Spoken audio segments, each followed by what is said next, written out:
For once, a grizzly, fresh from his den, arrives as something of a hero.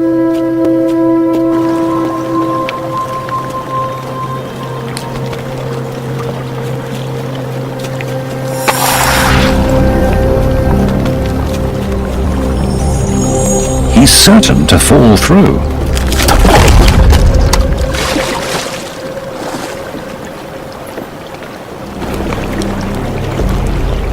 But his massive strength will come to the rescue.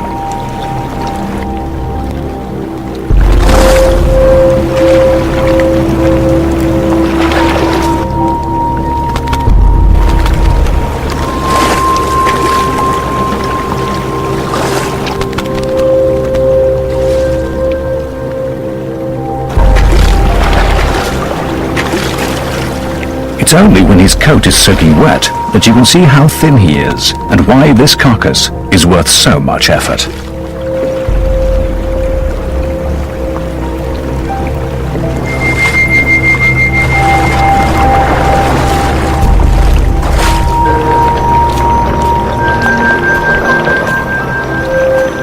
As the bear reaches shore with the prize, even the ravens can appreciate his labors. And there'll be bones for the coyotes, after all.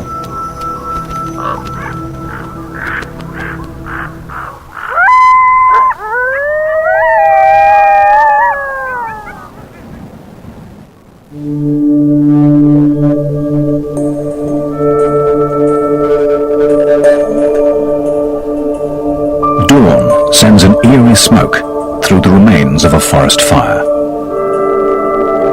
Its moisture vaporizing from the blackened trunks as they warm up in the sun.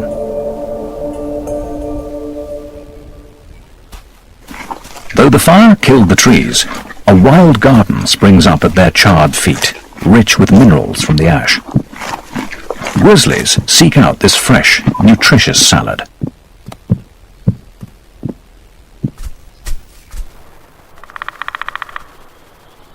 A great grey owl dozes at the edge of a burn. He's been up all night hunting.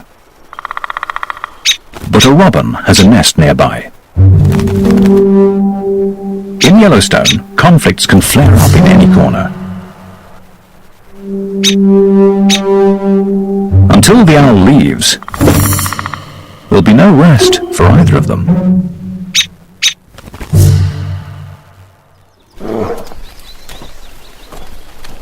A grizzly has come to the recovering burn to feast on daisies, asters, fireweed, and cow parsnip, teaching her yearling cub that this is a good place to forage. A cub has to learn a great variety of plants and where to find them at what time of year. And while one cub studies this lesson, another follows its mother onto the calving grounds of the elk.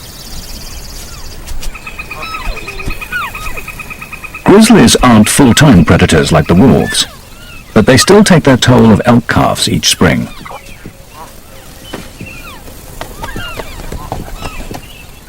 The bear moves through the grass with a purpose. She relies on her nose, testing the air and searching the ground for the scent of elk. It's all her tiny cub can do to keep up.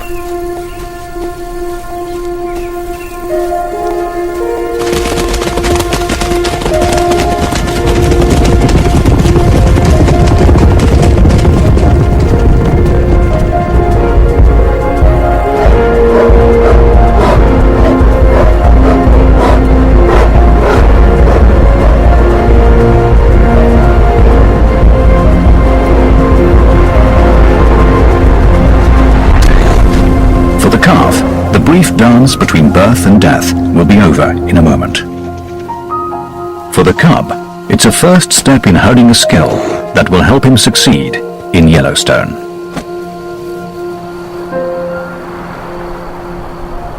Yet bears have many ways to make a living.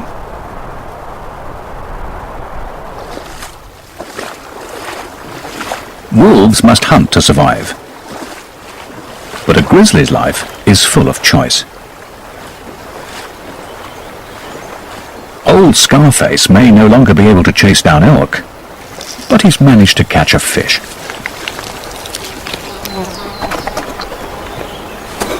And as he wanders his range, there will be mushrooms and dandelions, ants and earthworms, biscuit root and berries to harvest. The grizzly needs a kingdom vast and varied and complex. He needs all of Yellowstone.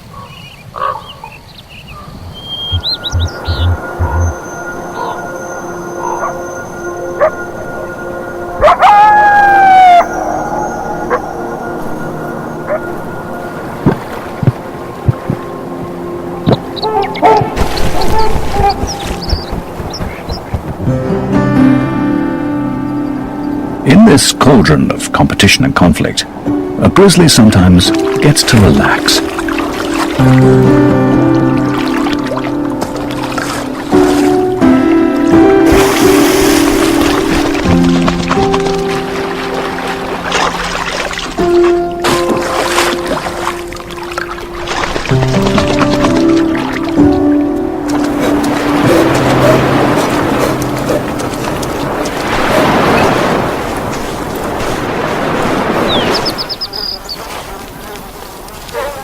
He retrieves a mule deer he has stashed in the grass by the lake, and for once he has a whole carcass to himself.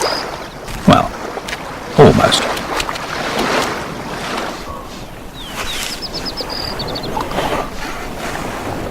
He takes his time over a delicate morsel. It's not often he gets to enjoy the little things in life.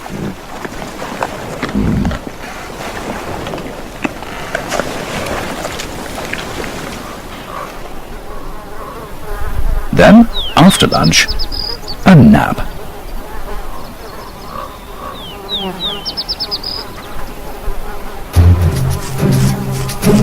That is, until biting flies discover the grass-covered carrion he's using for a pillow.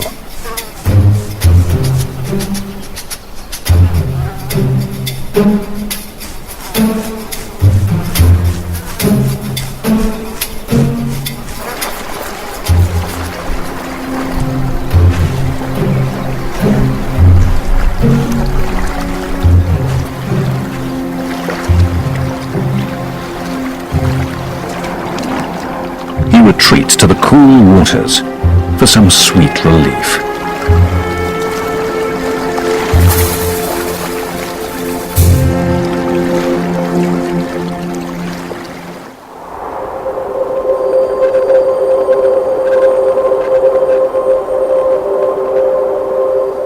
By the end of summer, all activity is focused on the coming winter. Grizzlies head up high for the most important harvest of the year.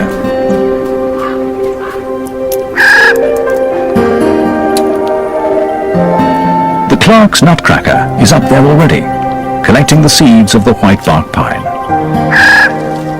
Squirrels are also gathering their winter seed store. The birds will disperse the seeds, but the squirrels will cache them, and that's what the grizzly is looking for. The bear digs up their work. The seeds are rich in fats, and the bear takes in as many calories as she can.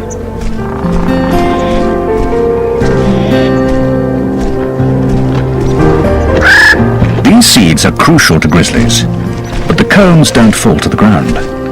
Grizzlies often rely on someone else to climb up and harvest them. Black bears can make it almost to the top.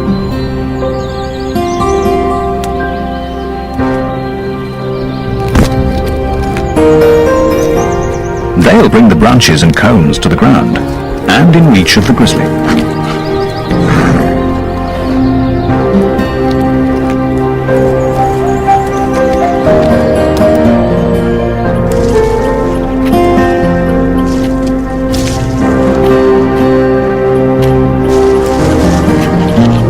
The mighty bear may be dominant among these many creatures, but she's also dependent on all their efforts.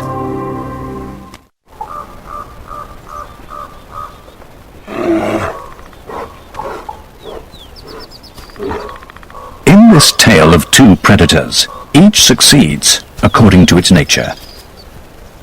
This enormous male is waiting on the wolves. He's staked out in the territory of the Molly's pack, And here they come, right on schedule.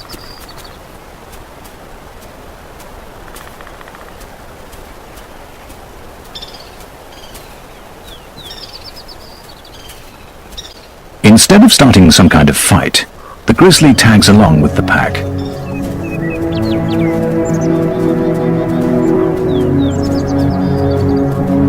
The bear is huge. He looks to be almost 300 kilos, and the wolves seem resigned to his presence.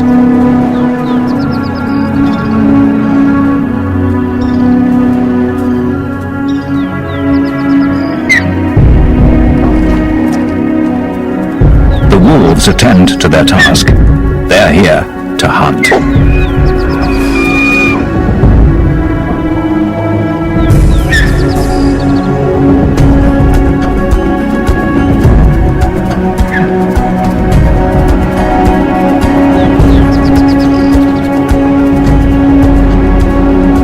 The bear lets them go. He's in no hurry.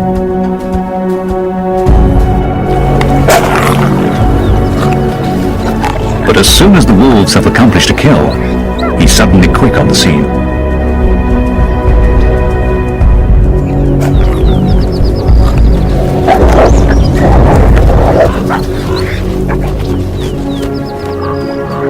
This is the way of things in Yellowstone. A wolf pack working together is the greatest predator there is. But even the mollies, 14 wolves strong, know how to step aside for one large bear. A grizzly in his prime is the master here. He makes the most of the skills of others and takes from them all in turn. The wolves must simply bide their time and wait for him to leave.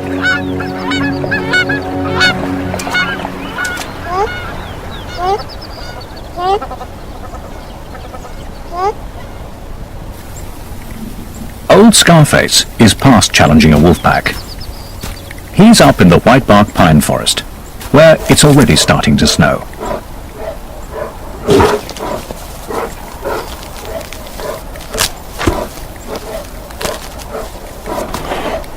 Winter is closing in.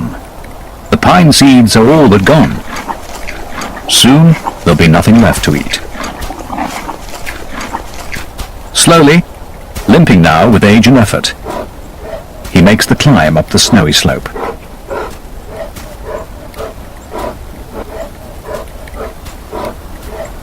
His den and a long winter's rest are waiting.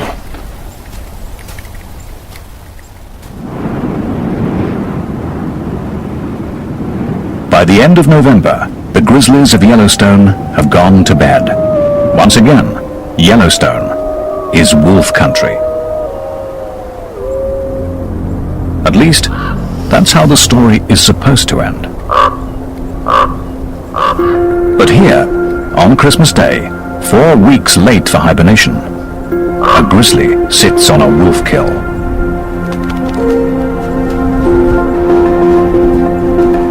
Is this the start of something new? A grizzly, out in winter, breaking all the rules? The coyote grabs a bite and runs. This is not good news to him. Will the bear be waiting at every hill all winter?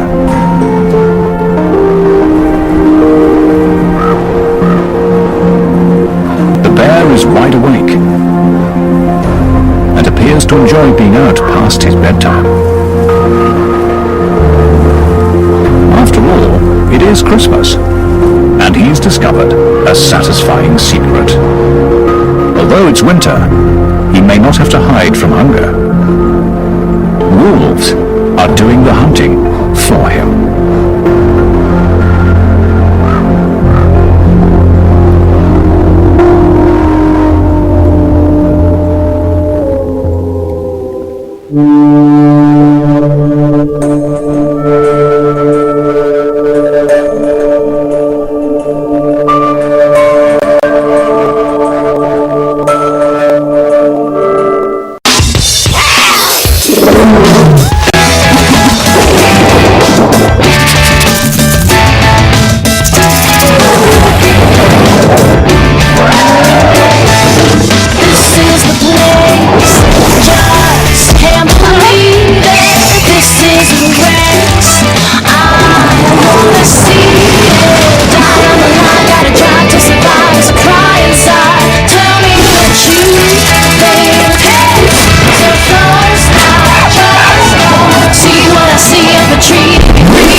you know it well. But a startling new picture is emerging of a world shaped by forces more dynamic and intertwined than we ever imagined, raising possibilities that defy common sense.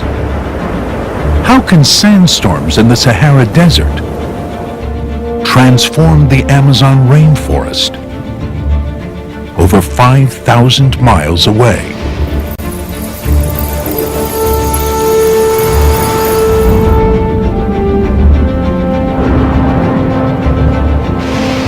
In the frigid ocean beneath Antarctica, how can a vast undersea waterfall 500 times